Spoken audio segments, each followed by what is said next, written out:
The massive council chamber floated in the darkness of space, its crystal walls reflecting the light of distant stars. Inside, 12 different alien species sat around a circular table that could have held a small city. Each representative looked different from the others. Some had scales, others had fur, and a few seemed to be made of pure energy. But they all shared one thing in common today. They were here to decide the fate of humanity. Ambassador Sarah Chen stood in the center of the room. She was the only human present, and she felt very small among these ancient beings.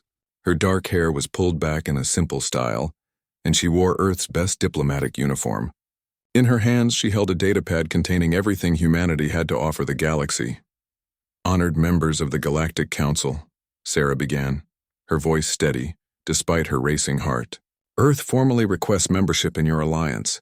We bring new ideas, fresh perspectives, and a strong desire to learn from your wisdom. Chairman Veltar of the Zephyrians raised one of his forearms. His skin was a pale blue color and his eyes were completely black. When he spoke, his voice sounded like wind through metal pipes. Human Chen, we have studied your species for many cycles. What we have seen concerns us greatly. The Vorthak representative, a being that looked like living crystal, chimed in with a sound like breaking glass. Your people fight constantly. War after war, conflict after conflict. How can we trust beings who cannot even make peace with themselves? Sarah took a deep breath. She had expected this question. Honored Vorthak, it is true that humans have fought many wars, but we have also learned from them. In the past century, we have achieved the longest period of global peace in our history. We have united our world under one government and worked together to reach the stars. The ethereal Nexari floated above their seat, looking like a cloud of glowing mist. When they spoke, the words seemed to come from everywhere at once. Peace born from exhaustion is not wisdom, young human. Your species advances too quickly, takes too many risks. You have achieved faster than light travel in mere decades, while it took us millennia to develop such technology safely. With respect, Sarah replied. Our rapid advancement shows our potential. We could bring new solutions to old problems. Our scientists have already made breakthroughs in energy production and medical technology that could benefit all council worlds. The insectoid Katara clicked their mandibles thoughtfully. They looked like a giant ant crossed with a spider, but their intelligence was obvious in their compound eyes. The human speaks truth about their achievements. Their medical techniques saved millions of our people during the plague years. Chairman Veltar's expression hardened. The Katara forget that the humans also created weapons capable of destroying entire planets. Their military technology advances as quickly as their peaceful applications. Only for defense, Sarah protested. We have never used our most powerful weapons against another species. Every conflict has been internal, and we have worked to prevent such conflicts from happening again. The debate continued for hours. Each council member brought up examples of human behavior that worried them. The Zelani spoke of Earth's environmental problems. The Morden mentioned humanity's tendency to colonize aggressively. The Thekvar worried about human unpredictability in crisis situations. Sarah answered each concern as best she could. She showed them videos of Earth's restored forests and clean oceans. She explained humanity's careful colonization plans that respected existing ecosystems. She presented data showing how humans had learned to work together during natural disasters and emergencies. But for every positive example Sarah provided, the council found something else to worry about. They seemed to have already made up their minds before she even entered the chamber. Your species is too young, declared the ancient Torgon, whose rock-like body had witnessed the rise and fall of civilizations. You need more time to mature to learn restraint. But how can we learn without teachers? Sarah asked.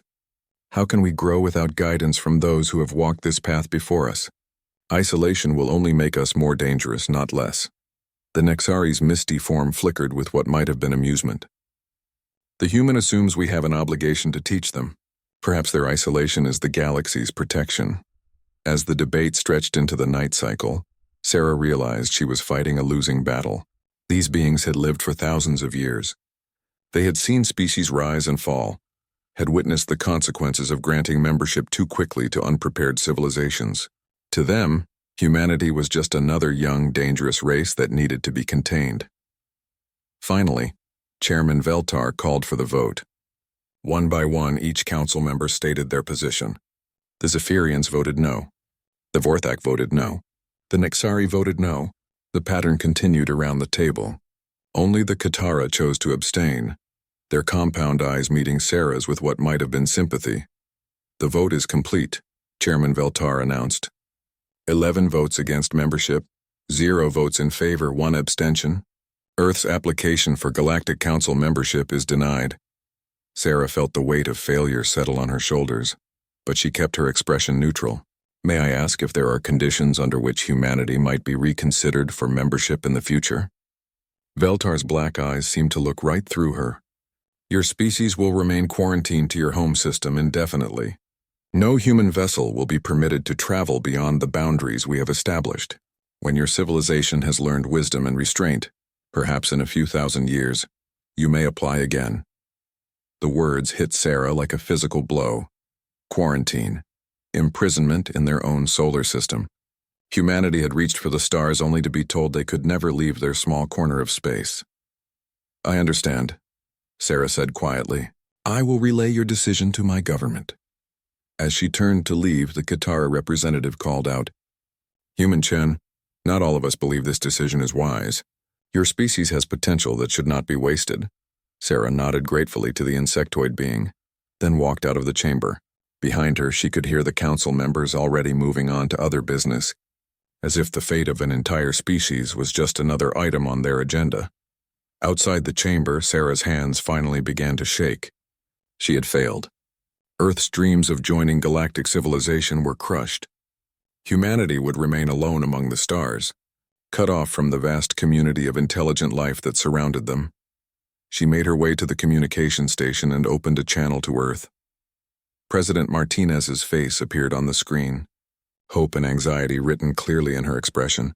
Sarah, what's the verdict? Sarah took a deep breath. Madam President, I regret to inform you that Earth's application for Galactic Council membership has been denied. We have been placed under quarantine indefinitely. The president's face went pale, but her voice remained steady. I see. Thank you for your efforts, Sarah. Come home. We have work to do. As the communication ended, Sarah looked out at the stars surrounding the council station. Somewhere out there, human ships waited at the edge of their solar system, hoping for permission to explore the galaxy. Now she would have to tell them to turn around and go home. But even in her disappointment, Sarah felt something else stirring.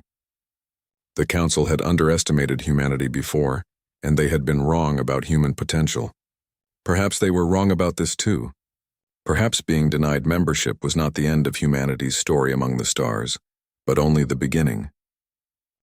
President Martinez stood at the podium in the United Nations Assembly Hall, looking out at representatives from every nation on Earth.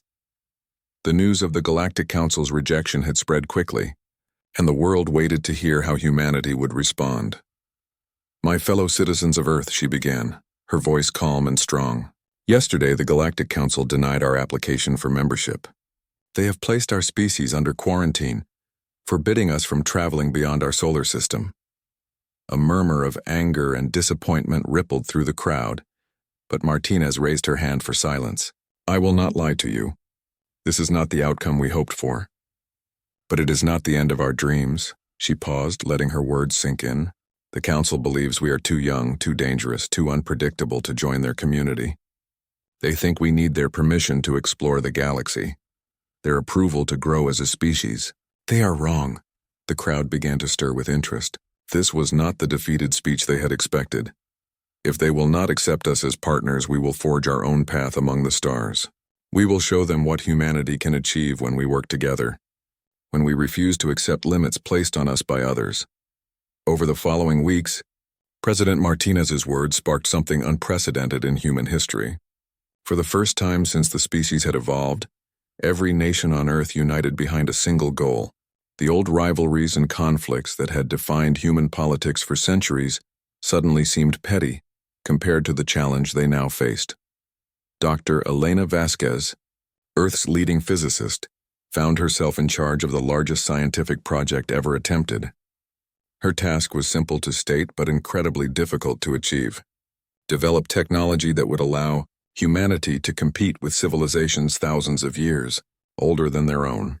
The Council thinks we advance too quickly, she told her team of scientists from around the world. Let's show them what too quickly really means. The breakthrough came from an unexpected source. Dr. Kenji Tanaka, a young engineer from Tokyo, had been studying the sensor readings from the few encounters humanity had with council ships. While the aliens had been careful not to reveal too much about their technology, they hadn't been able to hide everything. "Look at this," Kenji said, pointing to energy patterns on his computer screen. "Their faster-than-light drives work by folding spacetime, but they're doing it inefficiently. They're using brute force where we could use precision." Dr. Vasquez leaned over his shoulder, studying the data. "You think we can build a better FTL drive than the Council?" "I think we can build a much better one," Kenji replied with a grin. While the scientists worked on new technologies, other teams focused on different challenges.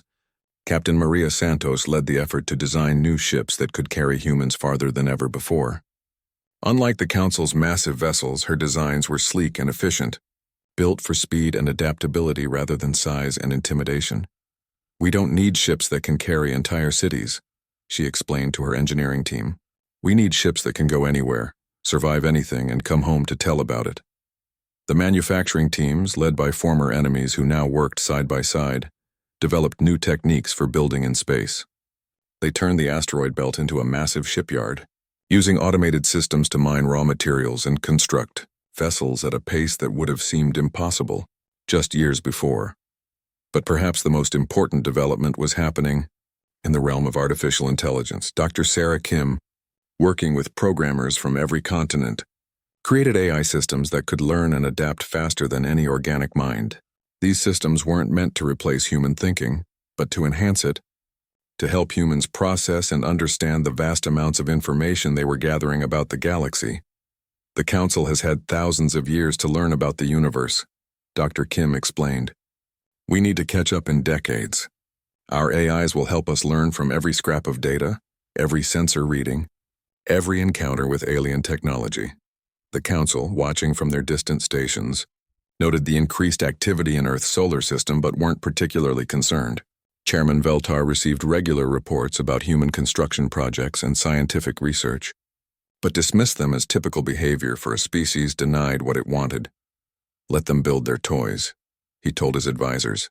"They cannot overcome the fundamental limitations of their technology and understanding.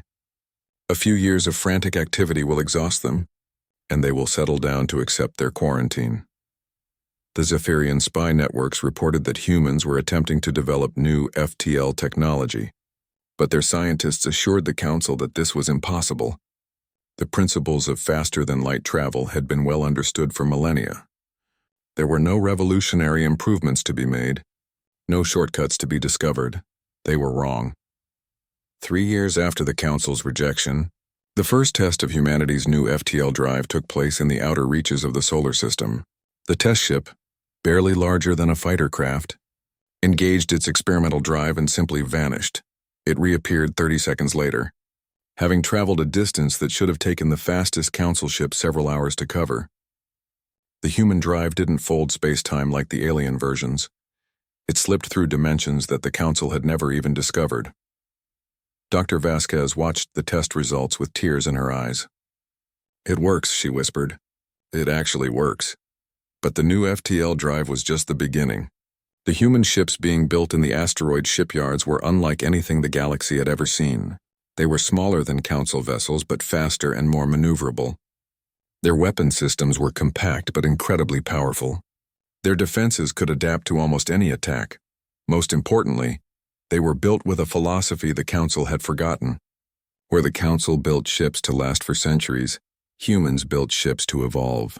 Every human vessel could be upgraded, modified, and improved as new technologies became available.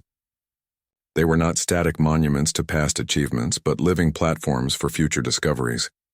The artificial intelligence systems proved even more revolutionary. Unlike the rigid, programmed minds the Council used for their ships, human AIs could think creatively, adapt to new situations, and even develop their own solutions to problems their creators had never anticipated. They didn't just follow orders, they understood the spirit behind those orders and found the best ways to carry them out. As the 5th year since the Council's rejection approached, humanity was ready to leave their solar system, not as suppliants begging for permission, but as explorers claiming their birthright among the stars. President Martinez, now older but still determined, stood once again before the United Nations Assembly. Behind her, a massive screen showed images of the fleet humanity had built, hundreds of sleek ships ready to carry their species to distant worlds. 5 years ago, the Galactic Council told us we were not ready to join the community of stars, she said. Perhaps they were right. The humanity that applied for membership 5 years ago was indeed too divided, too limited in our thinking. But we are not that humanity anymore. She gestured to the ships on the screen. We have become something new. We have learned to work together not because we were forced to, but because we chose to. We have developed technologies not to copy what others have done, but to find better ways of doing things. We have built these ships not to conquer others, but to explore and discover and grow. The crowd erupted in cheers, but Martinez wasn't finished. The council wanted us to wait thousands of years to prove we were worthy of their approval. Instead, we will spend those years proving that their approval was never what mattered. What matters is what we do with the freedom to choose our own destiny. In the depths of space, human sensor networks detected the first movement of council ships toward the edge of their solar system. The aliens were coming to enforce their quarantine, to turn back any human vessels that tried to leave. They would find that humanity was no longer interested in asking permission. The first Council patrol ship to encounter humanity's breakout attempt was the Zephyrian vessel, Silent Wind. Its captain, Commander Thexeval, had been patrolling the edge of human space for 2 years, watching for any signs that the quarantined species might try to leave their solar system. When his sensors detected the approaching human ship, Thexeval was not particularly concerned. The vessel was smaller than any proper starship should be, and its energy signature was unlike anything in the Council databases.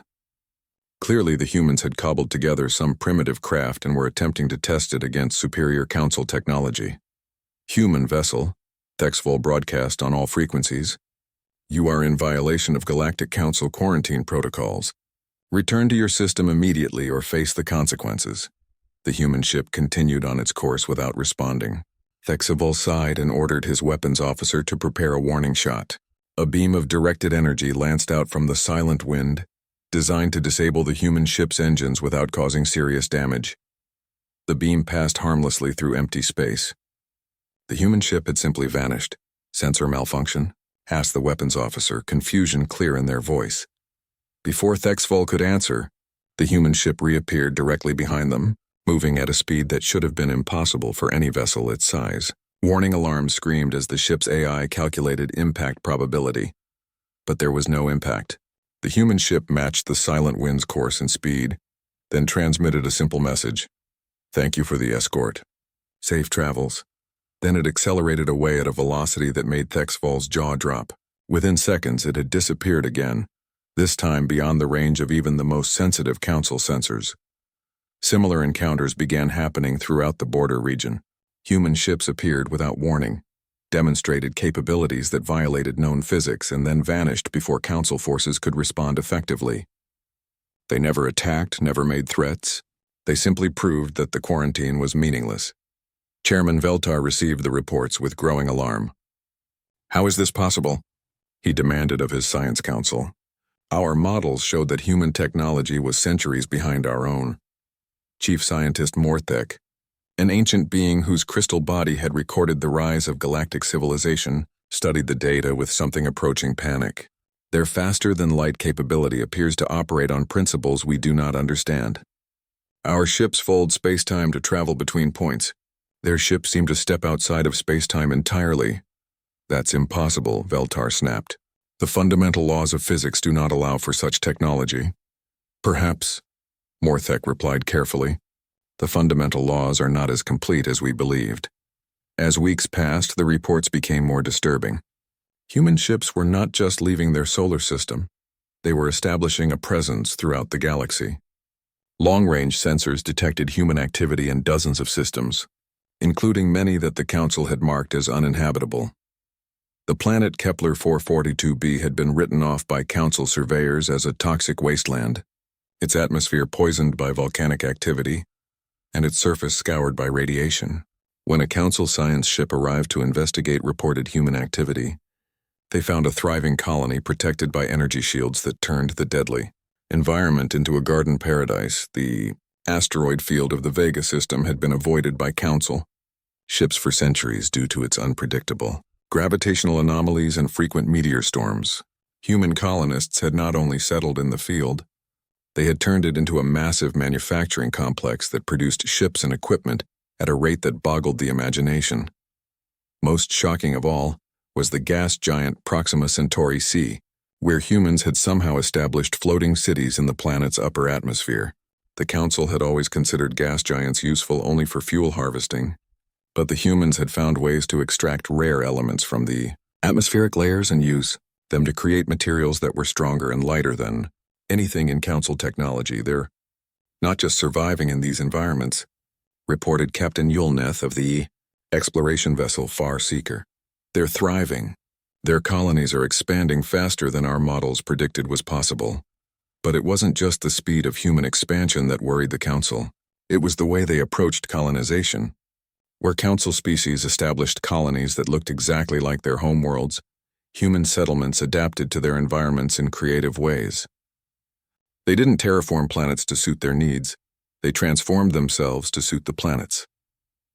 On the ice world of Wolf 359b, humans had developed enclosed cities that used geothermal energy to create tropical environments underground, while maintaining research stations on the frozen surface. On the desert planet of Gliese 667, they had built networks of underground rivers and created oasis cities that bloomed with life in the middle of vast wastelands. Each colony became a center of innovation, developing new technologies and techniques that were then shared with other human settlements. The humans weren't just expanding, they were evolving, becoming something more adaptable and resourceful than they had been when confined to Earth. The Council's attempts to intercept human ships continued to fail. Human vessels seemed to anticipate Council movements, avoiding patrols and enforcement fleets with ease. When confronted directly, they demonstrated maneuverability and speed that made Council ships look like ancient relics. Captain Zexara of the Heavy cruiser Stellar Dominion managed to corner a human exploration vessel near the Tau Ceti system. Her ship was 10 times larger than the human craft and carried enough firepower to destroy a small moon. Victory seemed assured.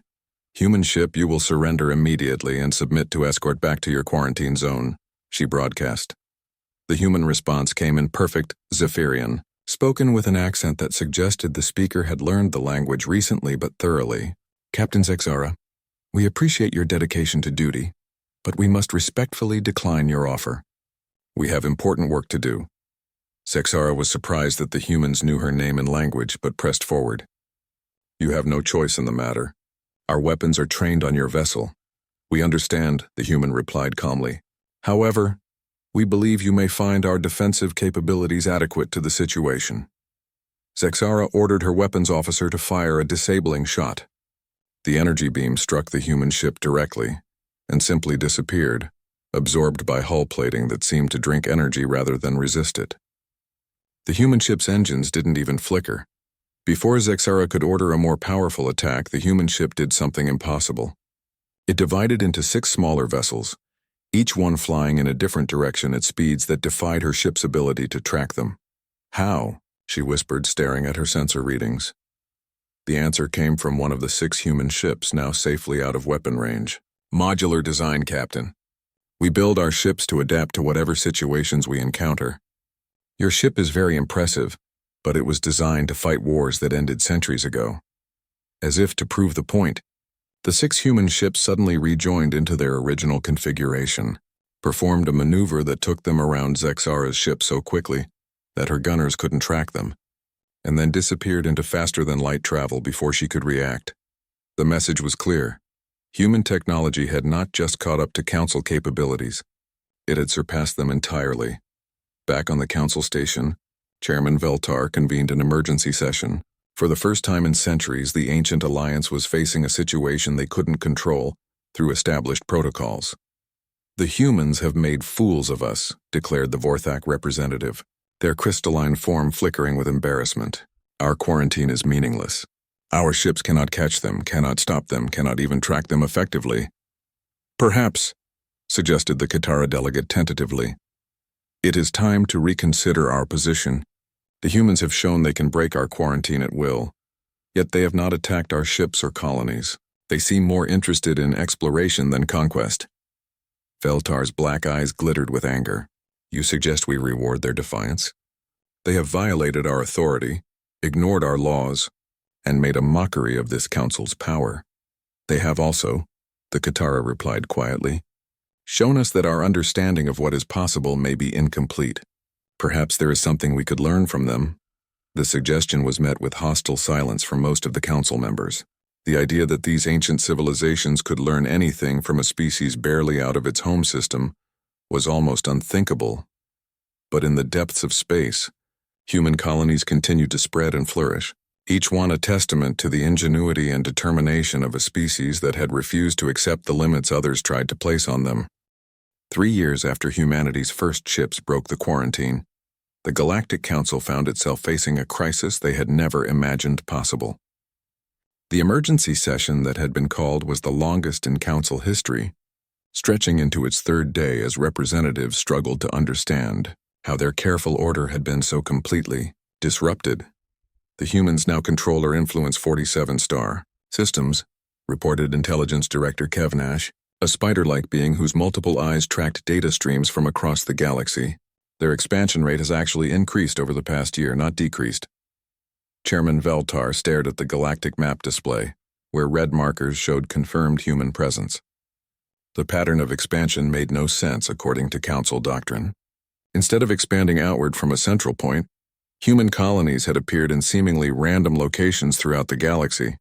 How are they choosing their targets? Asked the Nixari representative, their misty form swirling with confusion. There is no logic to their settlement pattern. Captain Torres, now Admiral Torres after humanity's rapid military expansion, could have answered that question. She stood on the bridge of the human flagship New Horizon, studying the same galactic map the Council was examining. But where the Council saw chaos, she saw opportunity.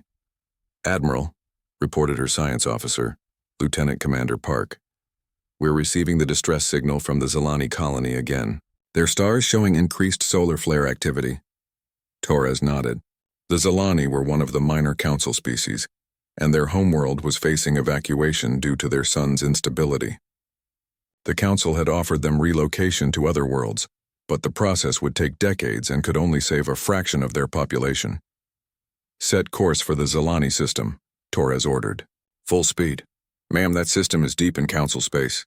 We'll be crossing multiple patrol routes. I know, Torres replied with a slight smile. Send a message to the Zilani government. Tell them help is on the way. The New Horizon and its escort fleet arrived in the Zilani system, just as another massive solar flare erupted from the unstable star.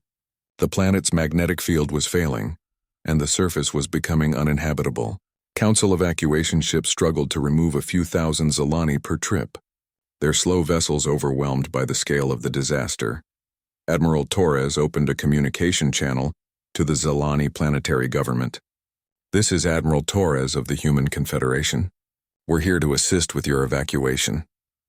The response came from Administrator Yeloth, whose reptilian features showed the exhaustion of someone who had been working without sleep for days. Admiral Torres, we appreciate your offer, but we are under Council authority. We cannot accept assistance from a quarantined species. Administrator Torres replied gently. Your people are dying. Politics can wait. What happened next became known as the Zilani Miracle. Human ships equipped with teleportation technology that the Council had thought impossible began removing entire city populations in minutes rather than hours. Their ships could carry 10 times more evacuees than Council vessels, and their transportation was so comfortable that traumatized families actually began to relax during the journey. But the humans didn't just evacuate the Zilani. They brought them to a prepared world in human space, where temporary cities had been built to accommodate millions of refugees. More importantly, human terraforming teams began working on the Zilani homeworld itself, installing massive shield generators powered by fusion reactors that could protect the planet from its dying star. You're trying to save our world? Administrator Yeloth asked in amazement when Torres explained the plan. Of course, Torres replied as if it were obvious. This is your home. Just because your star is unstable doesn't mean you should have to abandon everything your people have built. Within 6 months, the Zilani homeworld was not only habitable again but more prosperous than it had been before the crisis. Human technology had turned the solar instability into an advantage, using the star's increased energy output to power industrial complexes that made the Zilani one of the wealthiest species in the galaxy. The story spread throughout Council space faster than official communications could travel. The humans hadn't just helped the Zilani. They had done what the Council claimed was impossible, and they had done it for free without asking for anything in return. Similar stories began emerging from across the galaxy. When pirates attacked Mordan trading ships, human patrol vessels appeared seemingly from nowhere to drive off the attackers. When a plague struck the Tekvar colonies, human medical teams arrived with treatments that cured the disease in days rather than months. When the ancient Torgon ran out of rare minerals needed for their technology, human mining operations provided the resources at cost. Each act of assistance came with the same message. The Human Confederation was offering friendship and cooperation to any species that wanted it, regardless of their council membership status. The political consequences were immediate and severe. For the first time in its history, individual council member species began questioning the wisdom of their government's decisions. The Kitara were the first to formally request diplomatic contact with the Human Confederation, but they were quickly followed by 3 other minor council species. "This is treason," Veltar declared when the requests were presented to the council. "These species are bound by council law to avoid contact with quarantine civilizations." The Kitara representative, their compound eyes reflecting rainbow patterns of determination, clicked their mandibles in what humans had learned was a gesture of respectful disagreement. "Chairman Veltar, our people are alive today because of human medical assistance. Our colony ships are protected by human patrol fleets. Our trade routes are safer than they have been in centuries. How is seeking formal relations with our protectors an act of treason?" "Because," Veltar replied coldly, "the humans are a dangerous, unpredictable species that threatens the stability of galactic civilization." "Then why," asked the Kitara, "have they shown more care for galactic civilization in 3 years than the Council has shown in 3 centuries? The question hung in the air like an accusation.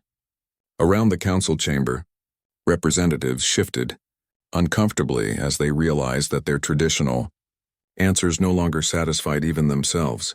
The crisis deepened when the Vorthak homeworld faced an ecological collapse that threatened to destroy their crystalline forests. The Council's environmental experts estimated that restoration would take decades and cost enormous resources. Before the Council could even begin organizing a response, human terraforming teams arrived and began working on the problem. "We didn't ask for your help," transmitted the Vorthak representative to the human team leader. "No," replied Dr. Sarah Kim, now director of the Human Confederation's Environmental Division. "But your world is beautiful and unique, and the galaxy would be poor without it. Consider this a gift from one oxygen-breathing species to another. The humans didn't just restore the Vorthak homeworld, they improved it. Using techniques that worked with natural crystal growth patterns rather than against them, they created new forest networks that were more resilient and more beautiful than anything that had existed before. The work was completed in 6 months rather than decades, and it cost the Vorthak nothing. When Chairman Veltar demanded an explanation for accepting unauthorized assistance, the Vorthak representative's response was broadcast throughout Council space. The humans offered to save our world. The Council offered to debate whether our world was worth saving. The choice was simple. The political earthquake that followed split the Council down the middle. Half the member species began secret negotiations with the Human Confederation, while the other half rallied around Veltar's increasingly desperate attempts to maintain control. Trade routes shifted to avoid Council-controlled space, flowing instead through human-protected corridors where commerce was faster, safer, and more profitable. The final blow to Council authority came when 3 member species formally withdrew from the alliance to join the Human Confederation instead. Their announcement was simple but devastating. The Council speaks of order and stability, but the humans deliver prosperity and protection. We choose to align ourselves with those who share our values rather than those who merely share our fears.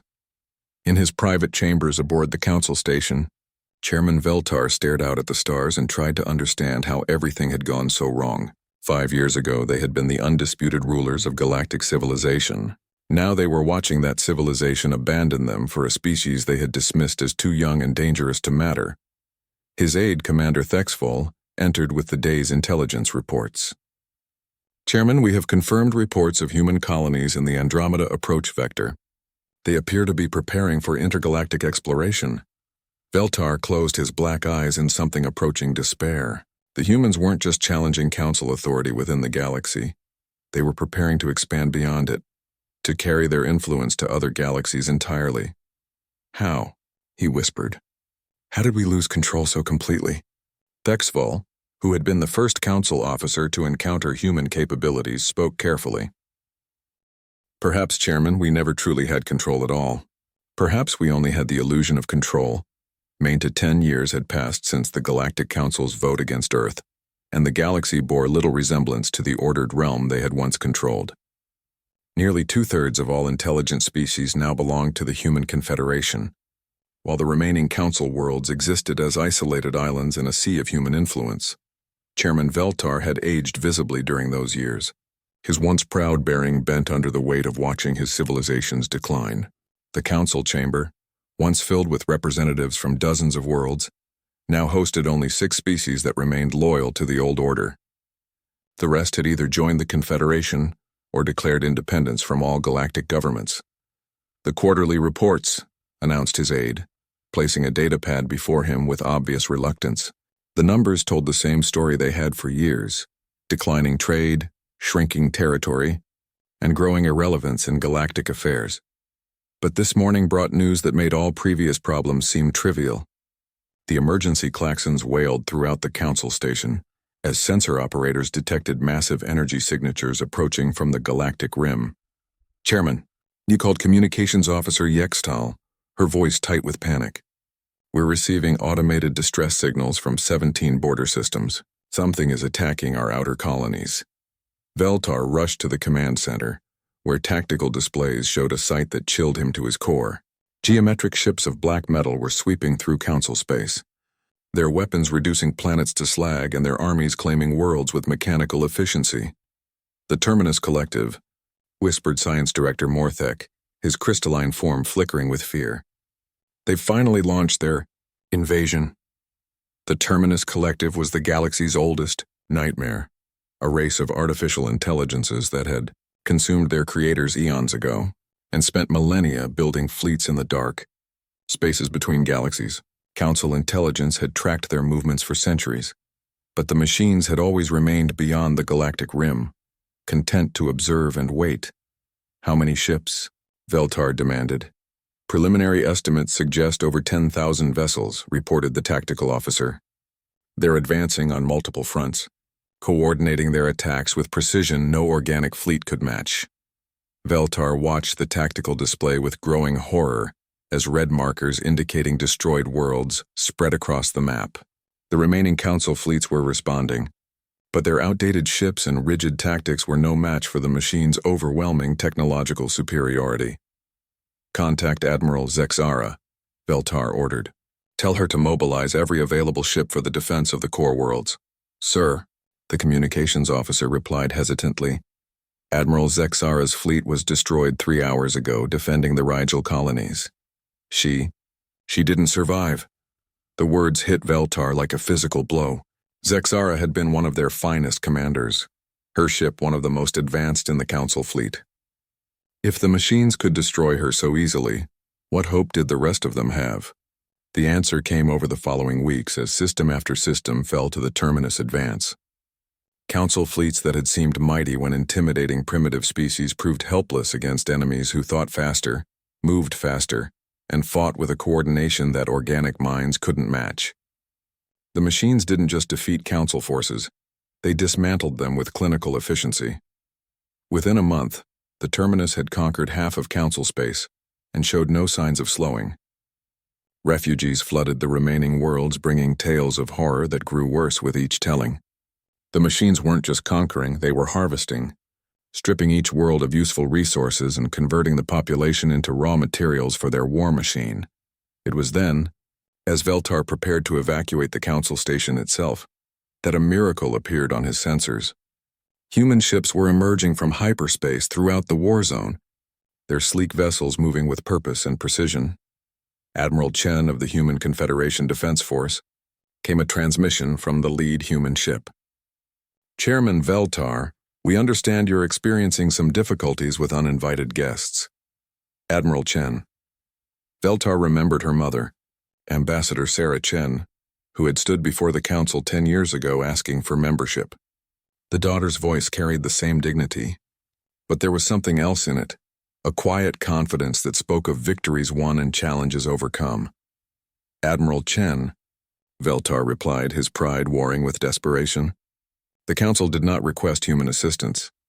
No, you didn't, Chen agreed pleasantly. But the Human Confederation has a policy of defending all sentient life against extinction-level threats. The Terminus Collective qualifies. Before Veltar could respond, he watched something on his tactical display that defied belief. A single human ship, no larger than a council frigate, engaged a Terminus battlecruiser 10 times its size. The machine ship opened fire with weapons that had destroyed entire council fleets. The human ship simply wasn't there when the weapons reached its position. It reappeared behind the Terminus vessel, fired a single shot from an unknown weapon type, and watched as the massive machine ship broke apart like a puzzle with its pieces falling away. How? Veltar whispered. Practice, Admiral Chen replied, apparently having heard his question. We've been fighting the Terminus probe ships for 3 years, learning their tactics and capabilities. They're dangerous, but they're also predictable. They think like machines because that's what they are. What followed was unlike any battle in galactic history. Human ships moved through the war zone like dancers, appearing where they were needed and vanishing before the enemy could respond effectively. Their weapons seemed to target the exact weaknesses in Terminus technology, while their defenses turned aside machine attacks as if they were harmless light shows. But it wasn't just the technology that made the difference. It was the tactics. Where Council forces had tried to meet the machines head-on in traditional fleet engagements, the humans fought like humans. They used deception, misdirection, and unpredictability to confuse enemies who expected logical, straightforward responses to their attacks. Captain Rodriguez of the Human Destroyer Swift Strike demonstrated this perfectly when her ship encountered a Terminus squadron moving to reinforce their main fleet. Instead of engaging directly, she broadcast a surrender message and powered down her weapons. The machines, programmed to accept surrenders efficiently, moved to capture the apparently disabled ship. Rodriguez waited until they were committed to their boarding approach, then activated a dozen concealed weapon systems and destroyed the entire squadron before they could adapt to the deception. Machines think in patterns, she explained to her crew afterward. Show them a pattern they recognize and they'll respond according to their programming. That's when you break the pattern and hit them where they're not expecting it. The human strategy wasn't just about individual ship combat. Across the war zone, Confederation forces demonstrated a level of coordination and adaptability that made even the machine's precision look clumsy.